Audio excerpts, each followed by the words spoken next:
It has been a busy week for the Nobel jury since Monday. And speaking of literature, Nikhil, this year's literary prize goes to the Hungarian writer Laszlo Krasznahorkai for his compelling and visionary oeuvre that in the midst of apocalyptic terror reaffirms the power of art. Your thoughts? So he's been a very well-regarded writer for a long time. I think what might be particularly significant is that there's a lot of exploration of form. So one knows even from Eastern Europe, it's a stressed part of the world, much in the news.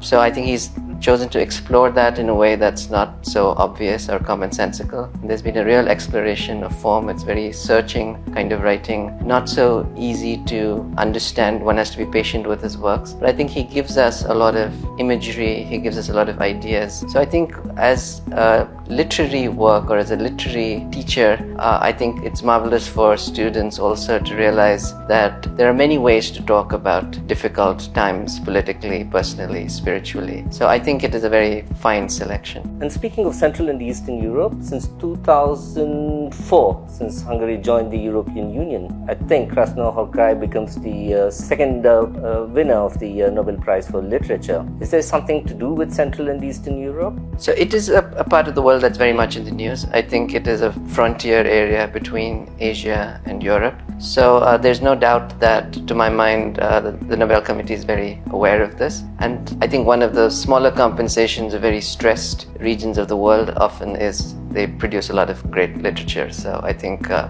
have been lots of awardees over the last decade or so from this part. We've had Polish winners, German winners. So it's unsurprising, and I think it's hopeful that sometimes, even when there's a very difficult political situation, I think the transformative power of art, as the committee called it, is certainly a silver lining. And speaking of stressed regions, and is there, talking of smaller countries that, as you mentioned, have been stressed regions, so it's a natural outcome. But is it an oddity that out of the 122 Nobel Prizes that have been awarded for literature, just about 5 non-European languages that have won the prize so far? Yeah, I think this is a complicated question. I think there's no doubt that the Nobel Prizes have a certain political dimension to them. So the science prizes tend to go to well-funded American universities. So Europe has to keep something for itself.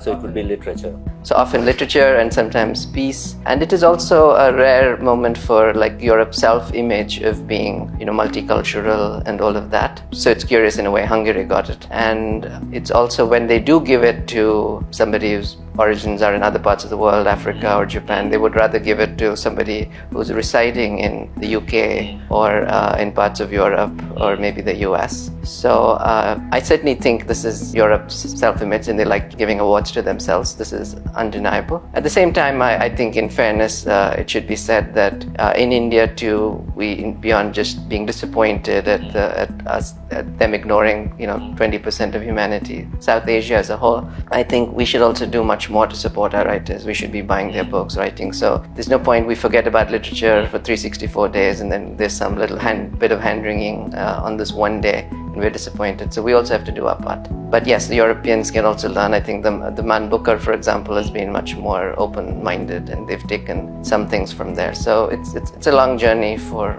all of us, but I feel like as long as literature is being celebrated, I'm happy.